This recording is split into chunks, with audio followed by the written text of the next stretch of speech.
Um abraço a você, caro amigo internauta, e a minha gratidão por estar aqui acessando o nosso vídeo novamente, que você também pode assistir pelo site da Editora Chico Xavier, que é o www.editorachicoxavier.com.br.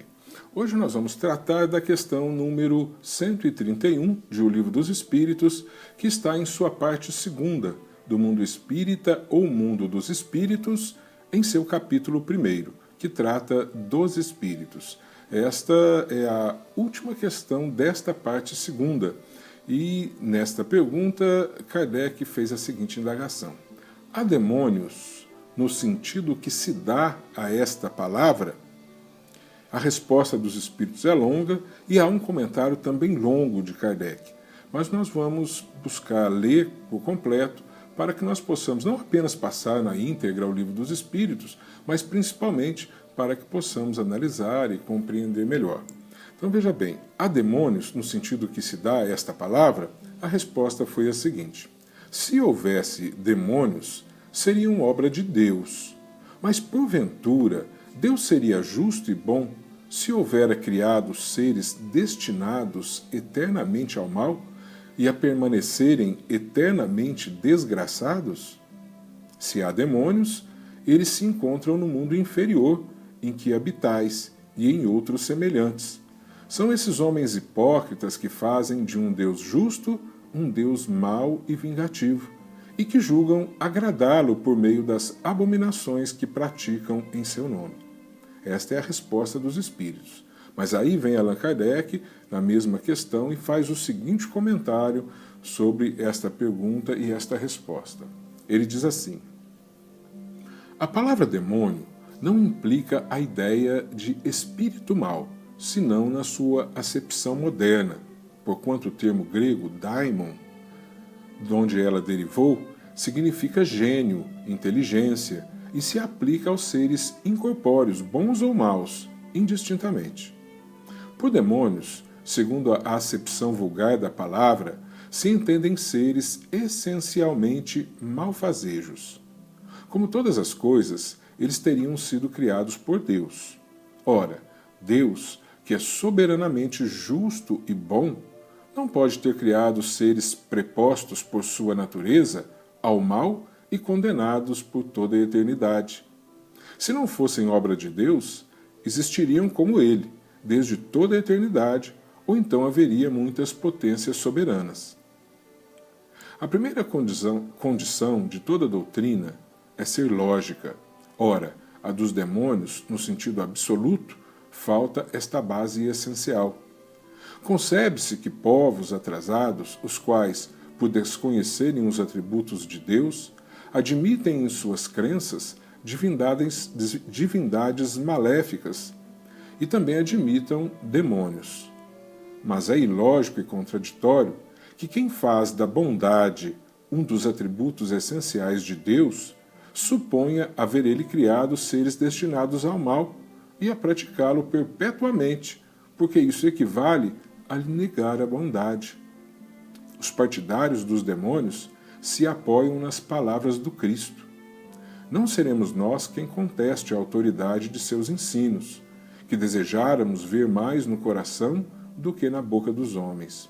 Porém, estarão aqueles partidários certos do sentido que ele dava a esse vocábulo? Não é sabido que a forma alegórica constitui um dos caracteres distintivos da sua linguagem? Dever-se-á, pois, tomar ao pé da letra tudo o que o Evangelho contém?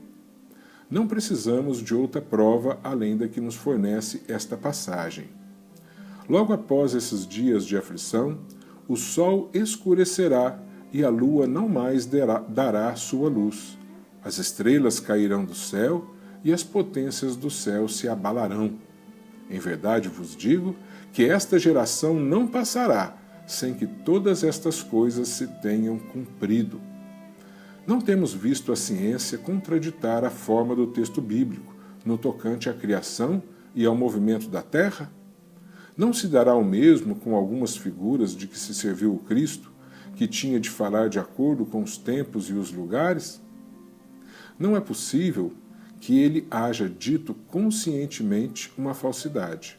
Assim, pois, se nas suas palavras há coisas que parecem chocar a razão, é que não as compreendemos bem ou as interpretamos mal.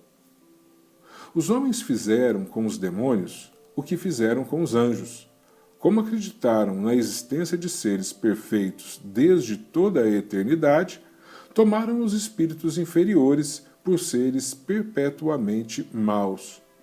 Por demônios se devem entender os espíritos impuros, que muitas vezes não valem mais do que as entidades designadas por esse nome, mas com a diferença de ser transitório o estado deles. São espíritos imperfeitos que se rebelam contra as provas que lhes tocam e que por isso as sofrem mais longamente, porém que ao seu turno chegarão a sair daquele estado quando o quiserem. Poder-se-ia, pois, aceitar o termo demônio com esta restrição.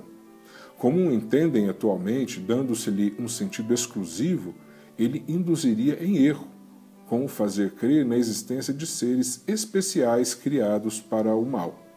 Satanás é evidentemente a personificação do mal sob forma alegórica, visto não se poder admitir que exista um ser mau a lutar, como de potência a potência, com a divindade, e cuja única preocupação consistisse em lhe contrariar os desígnios. Como precisa de figuras e imagens que lhe impressionem a imaginação, o homem pintou os seres incorpóreos sob uma forma material, com atributos que lembram as qualidades ou os defeitos humanos. É assim que os antigos, querendo personificar o tempo, o pintaram com a figura de um velho munido de uma foice e uma ampulheta. Representá-lo pela figura de um mancebo fora contrassenso. O mesmo se verifica com as alegorias da fortuna, da verdade, etc. Os modernos representam os anjos, os puros espíritos, por uma figura radiosa, de asas brancas, emblema da pureza, e Satanás com chifres, garras e os atributos da animalidade, emblema das paixões vis. O vulgo, que toma as coisas ao pé da letra, viu nesses emblemas individualidades reais, como vira outrora Saturno na alegoria do tempo. Bom, este é o comentário de Kardec. Nós vamos ver na questão número 115 deste Livro dos Espíritos que Deus nos criou a todos nós, simples e ignorantes, todos, sem exceção. Não há, portanto, seres criados perfeitos, também não há seres criados para se dedicarem eternamente ao mal. Então, todos nós fomos criados simples e ignorantes. Aqueles ditos anjos, santos ou mesmo Jesus foram criados simples e ignorantes e atingiram a sua condição de evolução, de conhecimento, de amor, que hoje ostentam através do seu próprio aprendizado, através da vivência em várias e várias reencarnações nesse mesmo caminho que hoje nós estamos traçando. E é exatamente por isso que Jesus nos disse um dia: vós sois deuses, poderão um dia fazer tudo o que eu faço hoje e muito mais. Porque nós estamos no mesmo caminho que outrora ele passou. E, obviamente, que nós vamos chegar algum dia no ponto em que ele estava quando nos disse isso. Por que estava? Porque isso já faz 2000 anos. E ele não está parado no tempo. Continua aprendendo, trabalhando e crescendo. Pois foi ele mesmo que nos disse: meu pai trabalha até hoje e eu trabalho também. Portanto, ele já está muito além daquele Jesus que nós o conhecemos há 2000 anos atrás. Se houvesse uma só exceção de um ser criado especialmente para o bem ou especialmente para o mal, uma exceção, como nós poderíamos sustentar a justiça divina? Como Deus poderia ser justo se ele privilegiasse um em detrimento dos demais? Privilegiasse um já criando com todos os atributos da perfeição, ou outro com todos os atributos da maldade? Seria ele o culpado pela maldade daquele ser que ele criou?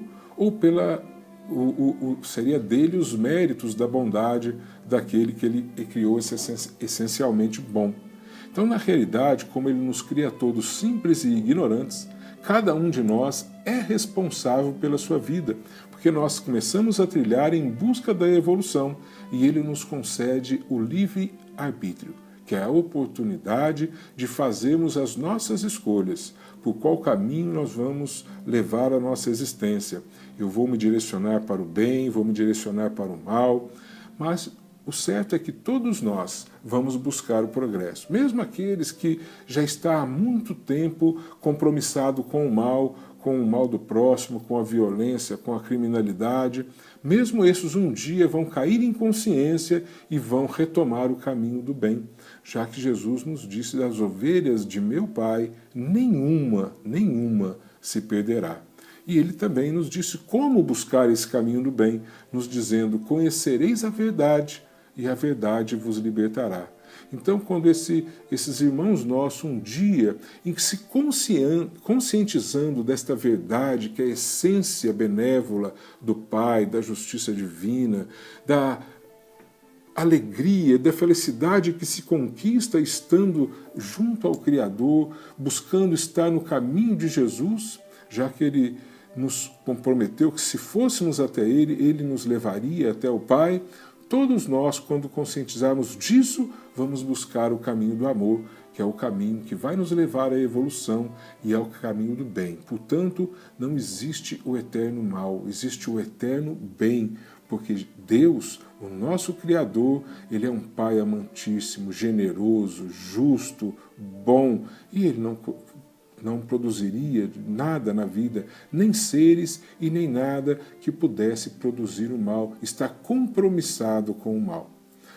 O Espírito Miramês, sobre essa questão, ele comenta o seguinte, diz ele assim: ainda estamos no assunto dos chamados erroneamente de demônios, que algumas religiões afirmam serem maus desde o princípio e que ficarão para sempre em lugares que também criaram como sendo o inferno eterno.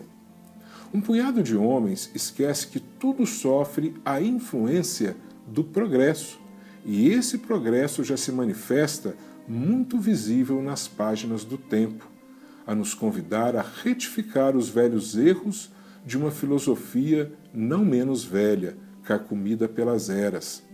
Se foram criados demônios, carregando as nossas paixões inferiores e apresentando as nossas próprias feições, claro que os demônios fomos nós, antes de conhecermos a verdade. As mudanças são leis de Deus que dominam e orientam a eternidade das coisas. Nada fica estático, tudo se modifica e para melhor, desde as primeiras manifestações de vida até as potencialidades espirituais. Cabe a nós outros procurarmos entender essas mutações ordenadas e induzidas pelo próprio Criador. Precisamos compreender que tudo existente na criação se encontra em estágios diferentes uns dos outros, mas em completo movimento pela força do progresso. Que Jesus nos abençoe e ilumine os nossos corações. Muita paz.